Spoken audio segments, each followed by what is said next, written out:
Bom, pessoal, então a gente vai dar continuidade à nossa aula. Vamos falar agora dos linfócitos B.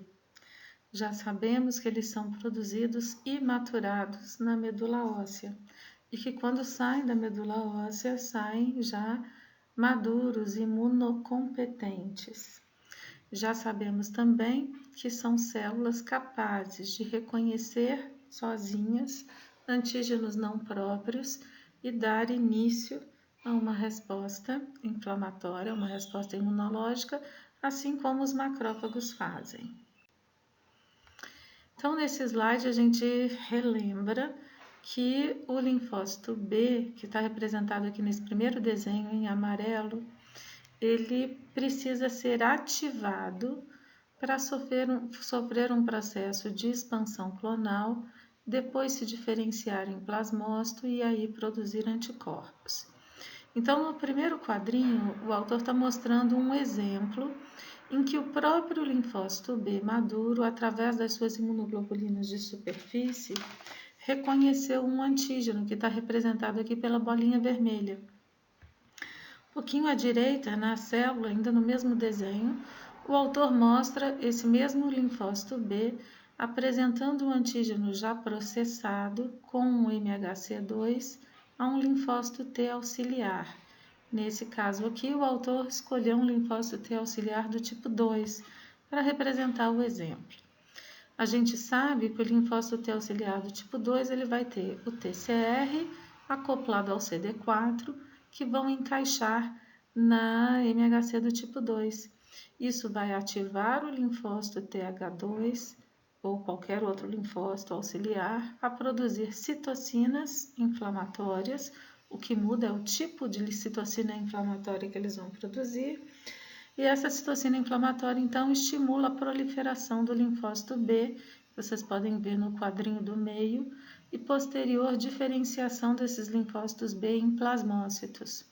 Uma vez que o plasmócito esteja diferenciado, ele vai então iniciar a síntese de anticorpos solúveis, né? De imunoglobulinas solúveis, que a gente chama de anticorpos. Esse outro quadrinho mostra a mesma coisa, porém ele complementa a informação. Então, na primeira linha, a gente está vendo antígenos, linfócitos B virgens, né, sendo ativados pela apresentação de antígeno. Então, ele vai sofrer expansão clonal, que a gente vê na linha do meio. Então, cada célula do clone, a partir de agora, já está especializada na defesa contra aquele tipo de antígeno, contra aquela espécie de antígeno. E as células vão então sofrer várias divisões mitóticas, formando uma linhagem grande de células comprometidas. O que esse autor mostra, que o slide anterior não mostrava, é que após a expansão clonal, nem todas as células vão se diferenciar de imediato em plasmócitos. Vejam, nesse slide, metade das células do clone se diferenciam em plasmócitos e então iniciam a síntese de anticorpos. A outra metade se mantém ativada uma primeira vez, né, madura, comprometida com a defesa contra aquelas espécies, aquela espécie de antígeno, porém não se diferenciam de imediato, formam uma população de células de memória que podem ser ativadas posteriormente no decurso dessa mesma infecção ou dali a alguns meses, algumas semanas, quando o corpo entrar em contato de novo com o mesmo tipo de antígeno. Aqui, então, a gente tem uma fotografia num aumento grande, mostrando a imagem de um plasmócito. Vou delimitar, bom, acho que nem precisa delimitar ele aí para vocês, né? Vocês conseguem observar. Repara que o núcleo é bem excêntrico, a impressão que a gente tem é que o núcleo está quase pulando fora da célula e o citoplasma forma uma espécie de uma cauda. Então, vocês estão vendo aqui à direita a representação de um plasmócito, célula produtora de proteína, de anticorpos. Tem o núcleo esférico, cromatina distribuída no que se chama cromatina em forma de roda de carroça. Então, vocês observem que tem cromatina acoplada à face interna do envelope nuclear e também a heterocromatina perinucleolar e uns raios de heterocromatina conectando essas outras duas regiões. Então, lembra a roda de uma carroça. E o núcleo é excêntrico e tem um núcleo excêntrico. Então, a gente vê aqui nessa figura um desenho representando o plasmócito. Observem a quantidade de retículo rugoso aí em cor de rosa que o autor desenhou, um aparelho de Golgi bem desenvolvido. Isso tudo porque o plasmócito tem como função produzir anticorpos, ou seja, proteínas de exportação. Então, ele vai ter esse arsenal aí de organelas que vão possibilitá-lo fazer isso. O núcleo do plasmócito, ele é esférico, mas excêntrico.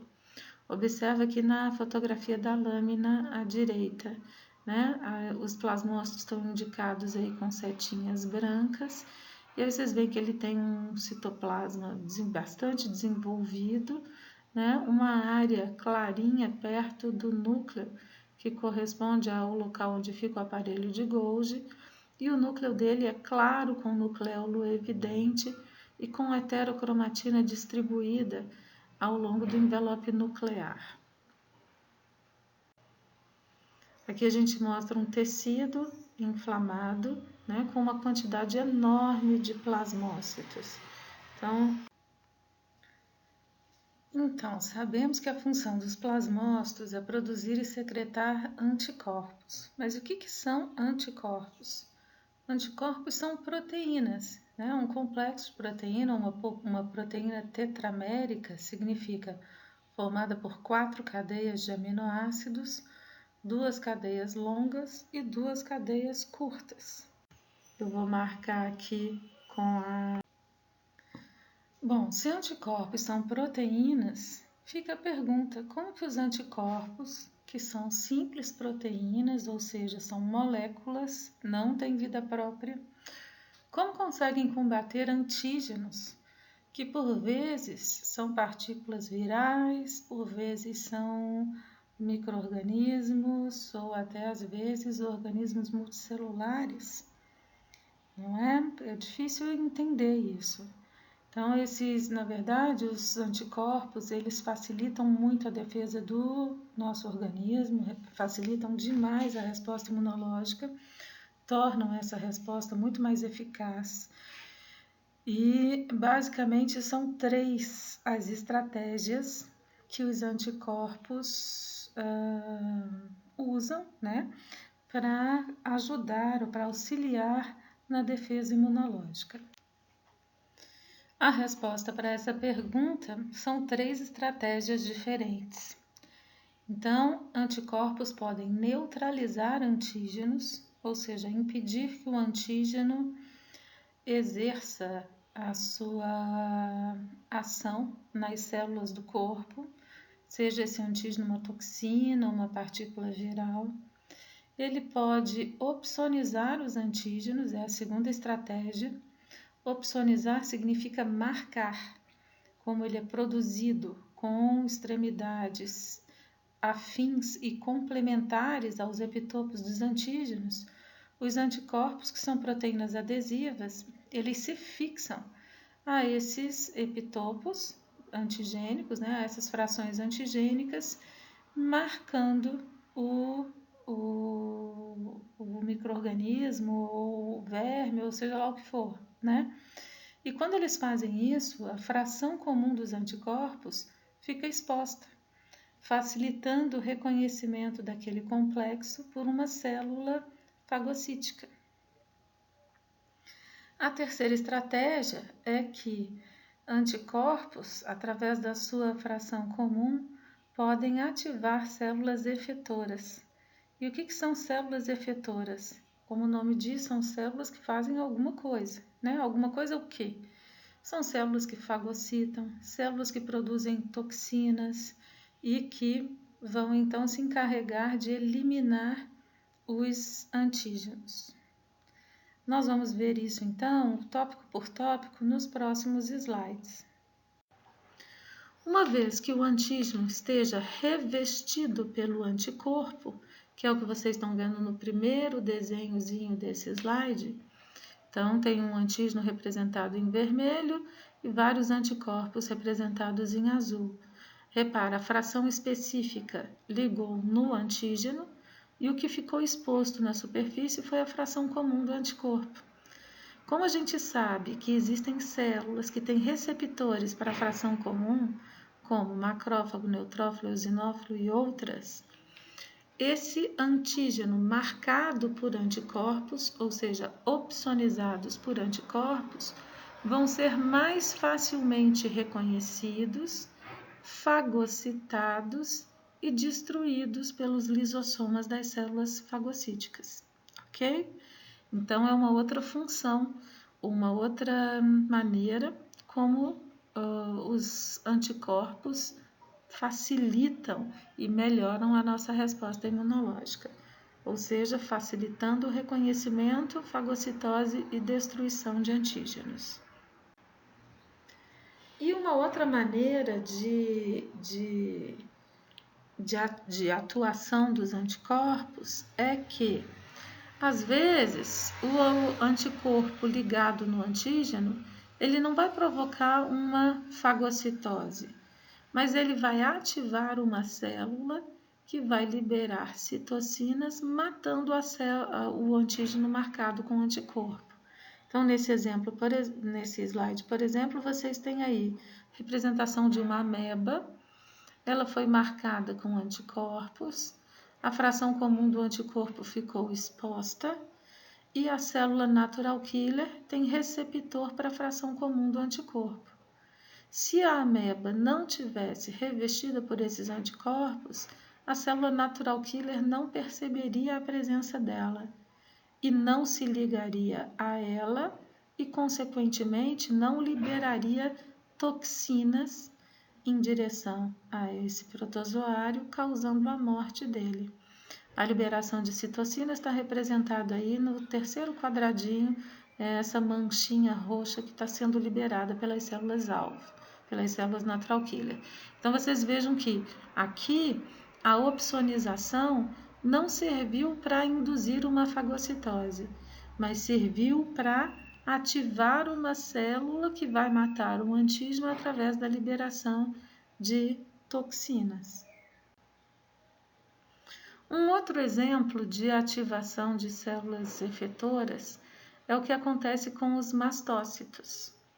Mastócitos são células do tecido conjuntivo que têm na sua superfície de membrana receptores para imunoglobulinas. Então, observem, nos desenhos da esquerda, vocês têm uma fotografia em microscopia eletrônica de um mastócito íntegro, mostrando no interior ou no citoplasma vários grânulos de secreção. São essas bolotas cinza escuras aí em torno do núcleo. A gente não está enxergando, mas na membrana desse mastócito existem vários receptores para imunoglobulinas. Isso está desenhado na figura abaixo aí dessa fotografia. Então, os receptores estão representados em verde e as imunoglobulinas do tipo E, ou seja, os anticorpos do tipo E, estão representados em amarelinho. O mastócito tem receptor para a fração comum das IgS. Então, elas ficam ligadas na superfície do mastócito, mas a fração específica fica exposta, fica voltada para fora, né? Para o tecido conjuntivo, ou seja, fica exposta para qualquer antígeno que esteja passando por ali. Se por acaso um antígeno passar, o antígeno para o qual essas imunoglobulinas foram produzidas, se ele passar por ali e se ligar ao mesmo tempo em dois anticorpos vizinhos, como vocês estão vendo no desenho do lado direito, a figura do lado direito na região inferior do slide, o vermelhinho aí representa o antígeno. Repara que esse antígeno se ligou ao mesmo tempo em duas imunoglobulinas que estavam presas na membrana do mastócito. Isso é chamado de ligação cruzada. Então, quando o antígeno forma ligação cruzada com as IgEs que estão presas na superfície do mastócito, o mastócito responde liberando os grânulos de secreção, exocitando os grânulos dele. E com isso, o mastócito libera no tecido conjuntivo vários mediadores de inflamação, dentre eles a histamina, que causa dilatação nos vasos sanguíneos locais. Esses vasos dilatados vão alterar a circulação sanguínea no local, fazendo com que o local se torne mais quente, mais avermelhado e inchado, né? Que essa vasodilatação favorece edema, né? E nesses vasos, com esse tipo de circulação, a gente vai ter travessia de células sanguíneas em direção ao tecido conjuntivo, ou seja, migração de células de defesa do sangue para os tecidos conjuntivos. Vamos voltar e vamos ver como que isso acontece.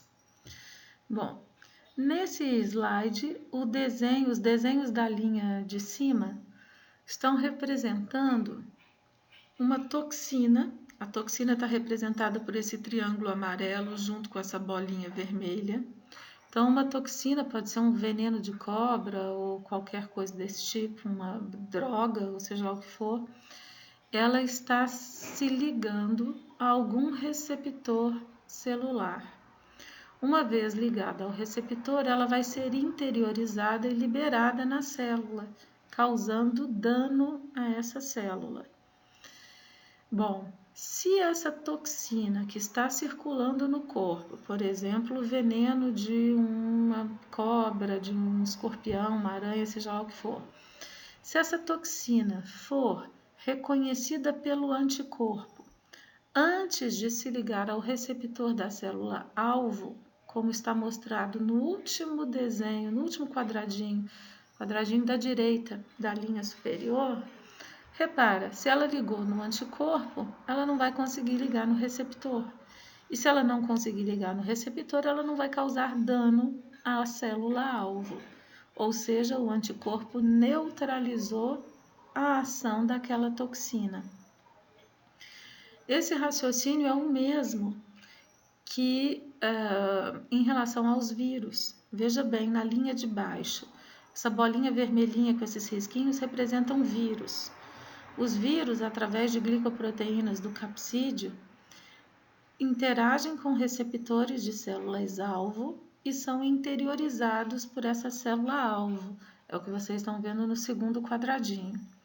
No terceiro quadradinho, vocês estão vendo que o material genético do vírus é encaminhado para o núcleo da célula. E aí inicia o processo de replicação viral, certo? Que vai acabar, muitas vezes, matando essa célula e liberando no corpo várias cópias desses vírus que vão infectar outras células.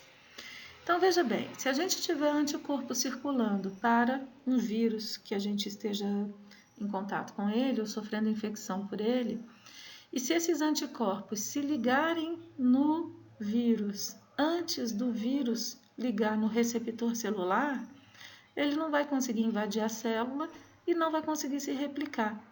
Tá dando para entender? Então, de novo, é a ação neutralizadora do anticorpo em relação ao antígeno. Então, nesse slide, a gente está observando a figura de um mastócito que foi corado no tecido conjuntivo com um único corante, o azul de toluidina.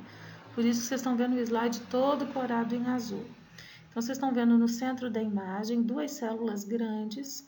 O núcleo aqui não foi corado, então vocês estão vendo o núcleo dessas células branco. E o citoplasma com muitos grânulos corados em roxo, muitas bolinhas roxas. Esses são os mastócitos. São células típicas, residentes do tecido conjuntivo. Então, aqui a gente está vendo um mastócito na microscopia eletrônica. Vocês estão vendo o núcleo, indicado pela letra N, e vários grânulos de secreção escuros aí, indicados pela letra G. Na fotografia da direita, a gente está vendo um tecido conjuntivo ao lado de uma célula muscular, com vasos sanguíneos e muitos mastócitos inativos ainda, ou seja, com seus grânulos armazenados no citoplasma. Vocês estão vendo aí a quantidade de grânulo que cada mastócito armazena.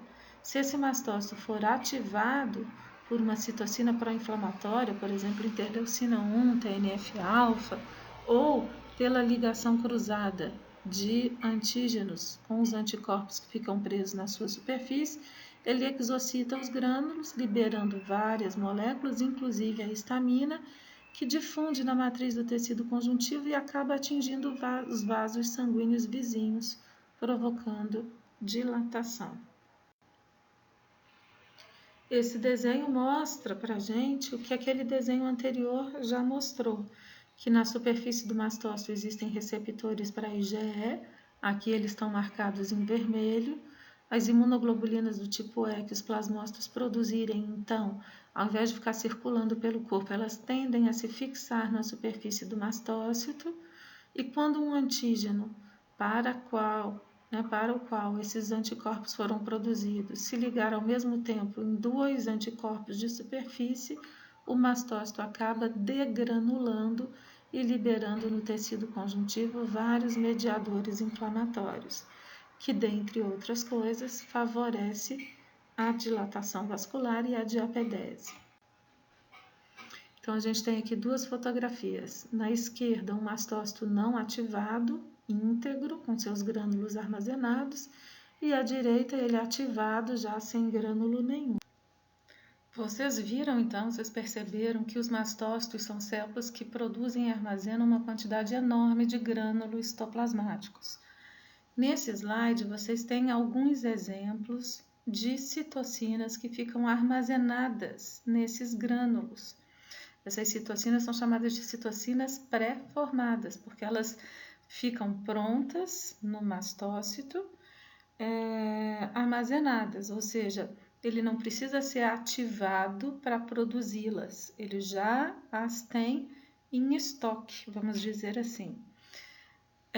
Dentre essas substâncias todas, vocês já devem ter ouvido falar na histamina, que é uma molécula que causa dilatação vascular e que favorece a diapedese. A gente já falou isso quando a gente falou do macrófago e de apresentação de antígenos e do início do processo inflamatório, certo? Bom, mas os mastócitos, eles produzem vários outros mediadores químicos, outros que ficam pré-formados e que eu não coloquei aqui nesse slide, e também produzem alguns mediadores químicos a partir do momento que eles são ativados. Então, eles atuam primeiro exocitando esses grânulos e liberando esse montão de mediador químico na matriz do tecido conjuntivo. Nunca é demais lembrar, essa matriz é hidratada e as substâncias que são lançadas nela tendem a se difundir, não é? E após a exocitose, ou seja, após essa primeira etapa de ação, os mastócitos, eles transformam fosfolípides de membrana em outros mediadores inflamatórios. Então, essas outras citocinas inflamatórias, que são produzidas apenas mediante uma ativação, são citocinas chamadas, ou são classificadas como citocinas produzidas de novo, e serão mostradas no próximo slide. Bom, dentre essas citocinas que são produzidas de novo, temos os leucotrienos, prostaglandinas, fatores ativadores de plaqueta, interleucina 5. Os leucotrienos, eles têm a mesma função que a histamina tem. Aliás, esses mediadores químicos, a maioria deles tem o mesmo efeito da histamina. Qual é a diferença, então? A histamina, ela atua num primeiro momento provocando a dilatação vascular, e aqui a gente está focando só na dilatação vascular, mas enfim, ela atua num primeiro momento provocando os efeitos que ela provoca normalmente, mas a meia-vida dela não é muito longa. E então, na hora que o efeito da histamina está começando a diminuir, os mastócitos estão liberando na matriz do tecido conjuntivo os leucotrienos, prostaglandinas e demais fatores que mantêm aqueles efeitos provocados pela histamina por um tempo mais prolongado, por um tempo maior. Então, as citocinas armazenadas e as citocinas produzidas de novo, elas são complementares, a maioria delas, né? Nem todas, mas muitas são complementares, têm a mesma função, mesmo papel, mas temporalmente uma complementa a ação da outra. Então, a gente já começar a situar vocês em relação ao seguinte: quando a gente fala de histamina, leucotrienos, prostaglandinas, a primeira coisa que vem à mente é vasodilatação.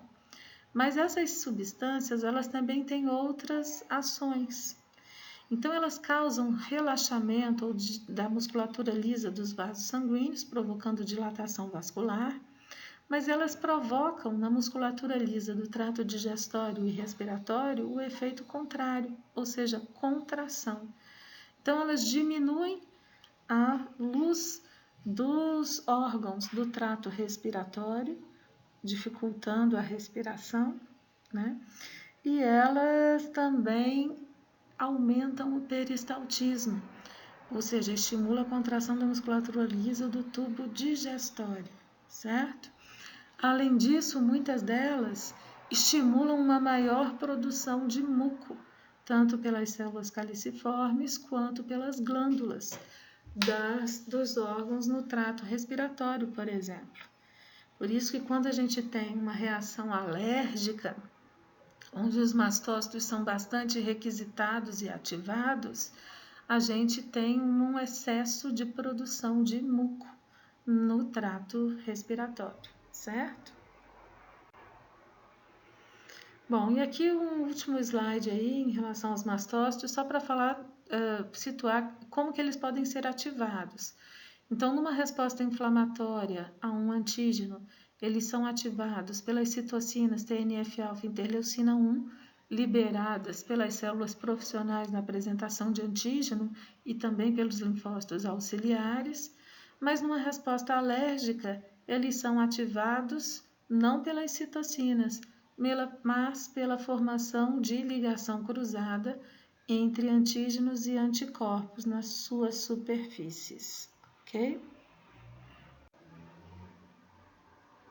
Bom, o eosinófilo é também uma célula de defesa que tem dois tipos de grânulos. Ele tem os grânulos específicos. Então, agora a gente está falando de um outro tipo de célula, tá, pessoal? Estamos falando do eosinófilo agora. Ele tem grânulos específicos e inespecíficos. Os inespecíficos, a gente já sabe, são os primários ou azurófilos, são lisossomas. Então, tem enzimas digestivas. E os específicos, nos eosinófilos, contém a proteína básica principal, ou MBP, que é uma proteína tóxica para os vermes, ou seja, ela causa lesão na superfície de vermes. Existe também a ECP, a proteína catiônica eosinofílica, que também é tóxica para os vermes e é bactericida.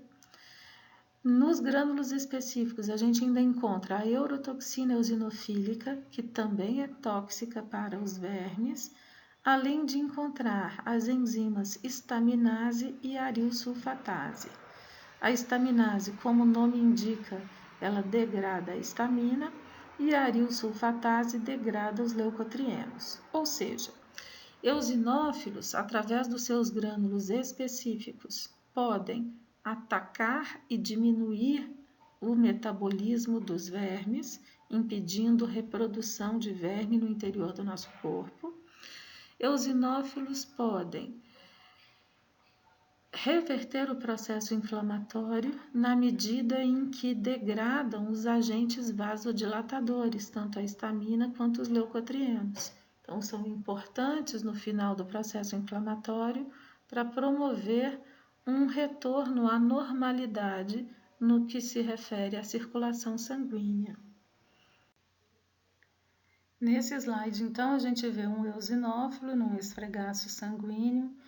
vocês têm a impressão de que ele tem 2 núcleos aí, através dessa fotografia, mas na verdade não é que são 2 núcleos, ele tem um único núcleo.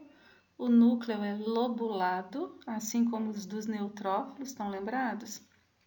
Só que ao invés de ter 3, 5 lóbulos iguais aos neutrófilos, os eosinófilos têm apenas entre 2 e 3 lóbulos. Então, o que vocês estão vendo são 2 lóbulos do núcleo do eosinófilo e o restante do núcleo não está dando para perceber na imagem, né? É como se tivesse no fundo aí da célula, tá? Considerando que a célula é tridimensional, certinho? Bom, outra coisa que vocês estão conseguindo ver aí nos slides é que o citoplasma tem grânulos bem evidentes, né? Esses grânulos citoplasmáticos, eles são os que a gente consegue ver com mais facilidade, são os grânulos específicos dos eosinófilos, que contém todas aquelas substâncias que a gente falou no slide anterior. Os grânulos inespecíficos, que a gente já sabe, são também chamados de primários, azurófilos, eles são lisossomas, são muito pequenininhos e a gente não consegue ver com facilidade na microscopia de luz. Agora, os eosinófilos também têm grânulos inespecíficos e lá o que a gente tem? Enzimas de vários tipos que promovem a digestão de qualquer tipo de molécula orgânica. Então, o eosinófilo também pode reconhecer antígeno opsonizado, fagocitar e destruir esse antígeno no seu interior, usando seus grânulos inespecíficos. Bem, pessoal, eu acho que com toda essa explicação, né, dessas 2 aulas sobre as células do tecido conjuntivo, vocês vão conseguir ter uma ideia, né, do funcionamento dessas células. É claro que tem muito mais coisa para estudar, para aprender. Isso tudo que a gente viu aqui é só o básico, mas é um básico muito importante. E se vocês terminarem esse período, saírem da histologia sabendo essas características morfológicas e funcionais de todas essas células do tecido conjuntivo, vocês vão ter muito mais facilidade para entender as disciplinas de patologia, imunologia, fisiologia e tudo mais que vem pela frente, né? Quando a gente fala que uma coisa é básica, o que a gente quer dizer é que ela é muito importante. Ela é importante porque ela é estrutural, é ela que sustenta os próximos conhecimentos que virão. Então, assistam essas aulas com bastante calma, com o caderno do lado, anotando as dúvidas, repitam os slides, voltem aonde vocês não entenderam e nós discutiremos isso mais tarde, ok? Um abraço a todos, bom estudo!